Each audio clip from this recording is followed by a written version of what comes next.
Nosaltres som Xerric, som un grup musical de Cambril. Fa temps que ja, doncs, la música sempre ha format part de les vides dels tres i llavors al final doncs, és natural, no? fer cançons, i vam començar ja fa un temps el Martí a escriure les 6 cançons, jo el vaig començar a acompanyar, vam començar a composar junts, i després va entrar el Gerard també a formar part del trio que és ara Xerric. Llavors el 2022 vam anar a gravar el nostre primer EP de 4 cançons a Barcelona amb el Pau Romero, al Beat Garden.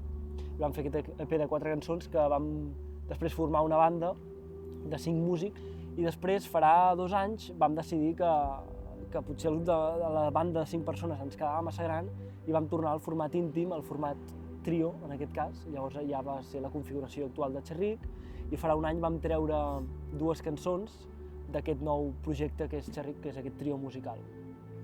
Xerric és un punt de trobada, és un espai on fem de les paraules, diem, cançó, i és una mica un lloc on es para el temps i on volem que es pari el temps, un lloc de reflexió i on sobretot interactuar amb el públic i explicar doncs, a través d'aquestes veus, d'aquestes harmonies, les nostres problemàtiques, el que ens passa, el que sentim, i volem que sigui un espai on el temps realment es pari i el públic entri dintre del nostre món, del nostre entorn.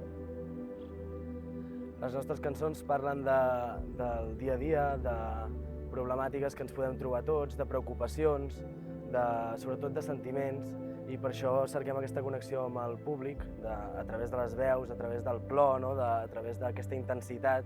Doncs expliquem coses que ens passen al nostre dia a dia. Sobretot escrivim quan estem tristos, per tant solen ser cançons tranquil·les o més aviat intenses, però tenen aquest punt també de connexió i d'universalitat, no? De problemes universals. Xerric també és un projecte íntim, però també per tots els públics, i ens agrada molt doncs, les propostes de descobrir nous entorns, nous llocs. No només ens emmarquem en teatre o un concert d'escenari alçat, sinó que a vegades ens agrada que la gent ens envolti, tocar al mig de la natura, i això ho hem anat fent en ermites, i és una cosa que busca Xerric, no? Ser aquesta cosa especial, perquè toquem veus en directe, instruments en directe, i és una cosa que creiem que ara mateix a la indústria musical li falta, i crec que Xerric doncs, ho intentem emmarcar. El 7 de juny ens podreu trobar al Festival Niu.